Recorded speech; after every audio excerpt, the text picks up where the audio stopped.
Hey everyone, Iceberg here. This is a new weekly series on my channel called Devil's Advocate, where I will argue to the contrary of popular beliefs in the sport of NASCAR. Now, I will say that I'm not stating whether or not I agree or disagree, but instead that there's an argument to be made here. It is up to you to decide whether to agree or disagree. So, without further ado, this is Brad Keselowski is the people's driver. What many people forget about Brad Keselowski is that at one time he was one of the most popular drivers in the sport as he was on his way up the ladder and drove for JR Motorsports. This only continued as he became one of the biggest surprise winners of the early 2000s. He's all over you here, just you and him. Carl Edwards restarted 8th. If that 09 can stay hooked to the back of that 99, it's going to be hard to get him. It's going to be close right here at the line. Can Keselowski try to win it? I don't know. I don't think he can step out until he waits till the last second and picks up. He goes to the outside. Is Edwards going to no. He turns him. No. Oh, and that destroyed the front end of Newman's car. No. Edwards will not make it to the flag. Oh, Brad Keselowski won this race. Unbelievable. Carl Edwards' car destroyed, and Junior's protege, Keselowski, the winner. Keselowski would be a controversial driver as he progressed in his career. He would be more of a split personality among fans, whether it was to like or dislike him. The biggest problem for Keselowski, though, would come in 2014.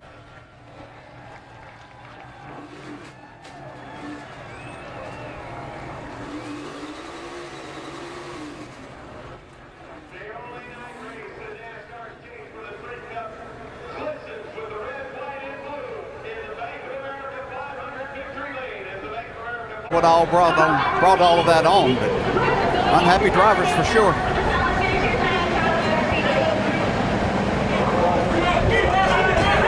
Well, look more.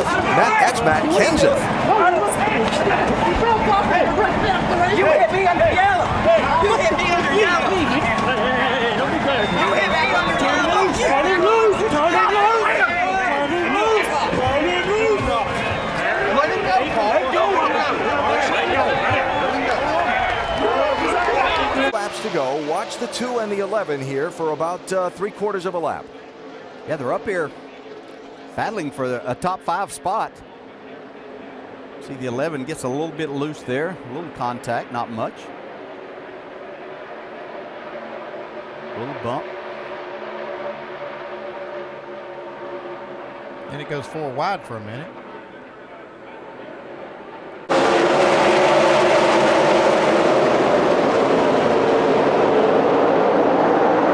Contact Gordon and Keselowski. Coming outside also. Keselowski to the outside of Johnson for the race lead. All clear.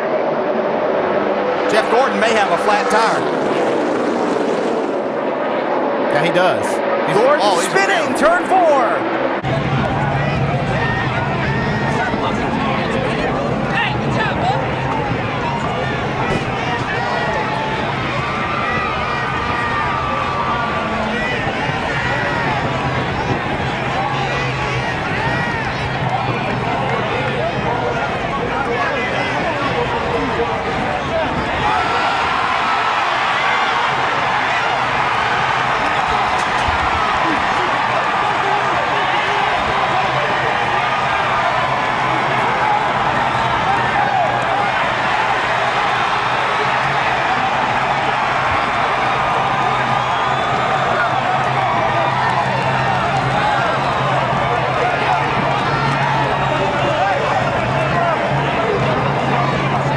Brad, what is your take on what happened with Jeff Gordon? We're just racing for the win, and I wrecked him. Just raced him hard, and he left the hole. And everything you watch in racing, you leave a hole, you're supposed to tail for it. And it closed back up. We made contact. I don't want to ruin anyone's day. Wanted to win the race, and that was our opportunity, and just didn't come together. So you may wonder why I'd show you these clips if I'm going to try and show you why people are supposed to like Keselowski. I do this because all of these clips and incidents resulted from Keselowski's aggressive driving. something the fans seem to have been clamoring for the last decade or so. The largest incident of them, the one with Jeff Gordon, had Keselowski doing virtually nothing wrong. He went for the win and bumped into Gordon. And this is 2 years removed from when Keselowski raced Jimmy Johnson hard for the win at Texas as well, and was criticized for being an overly aggressive driver. Meanwhile, the next week, Jeff Gordon crashed Clint Bowyer, a title contender at Phoenix, for hitting him on the track. Keselowski did not hide his displeasure with this. And I see bullshit like that. That's fucking bullshit. That's all you can call that. And these guys just tried to kill each other. You race hard and I get called an asshole for racing hard and called with a death wish, and I see shit like that and it just pisses me off. I'm not yelling at you, Dave, but it's just fucking ridiculous. And they should be ashamed. Now, every time I see this clip, it reminds me of why I respect Brad Keselowski and why I think more fans should as well. He has a set of morals as a driver and a code for himself. His reaction after the 2012 Watkins Glen finish, where he and Marcos Ambrose raced hard, just showed this even more. Keselowski having to settle for second, but Dave, he's smiling a lot as he shares. Well, he's congratulating everybody on Marcos Ambrose's team. Tell us what happened on that last lap, Brad. 18 was leaking fluid, something fierce. And the track had no grip at all. And when I caught him, he had leaked really bad into one and missed the corner because he was slipping his own oil. And I got under him going into two, and we all slipped in his oil, and I hit him and it spun him. And, I mean, I hate to say there was nothing I could do, but there was literally nothing I could do. It was just one big giant oil slick underneath his car, and I feel bad about that. And then it just came down to running a whole lap against Marcos, and I got in the oil and would slip up, and he'd get by me, and then he'd get in the oil and slip up, and I'd get by him, and just really good, hard racing. So beating and banging.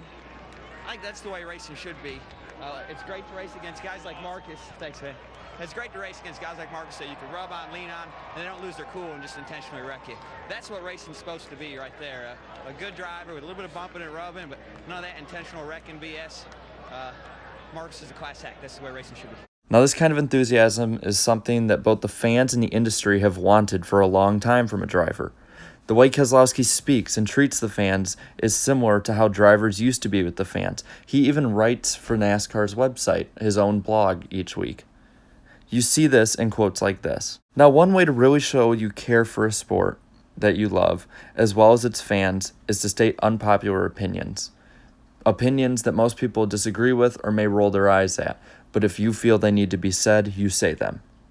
I don't think there's any driver in the sport these days who encapsulates this better than Brad Keselowski. There's parts and pieces on the car that are moving after inspection that make the car more competitive. Some guys have it, some don't.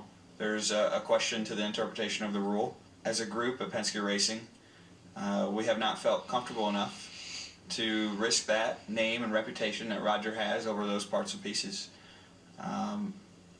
Others have, which is their prerogative, and I'm not going to slam them for it. But it's just, it's living in the gray area, and Roger doesn't do that.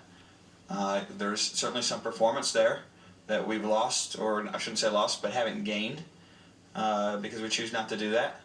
And that's something that we have to continue to evaluate. These quotes may be right, they may be wrong, agreeable or disagreeable, but at least he has a set of stones to say them. Now, I don't know about you, but Keselowski to me is both a personality and a talent that is one of a kind and very unique, and I think should be more appreciated in the sport. NASCAR overall as a fandom, I think, should take a second look at Keselowski for these reasons. And if nothing else in this video strikes a chord with you, then at least you can go on YouTube and see this clip.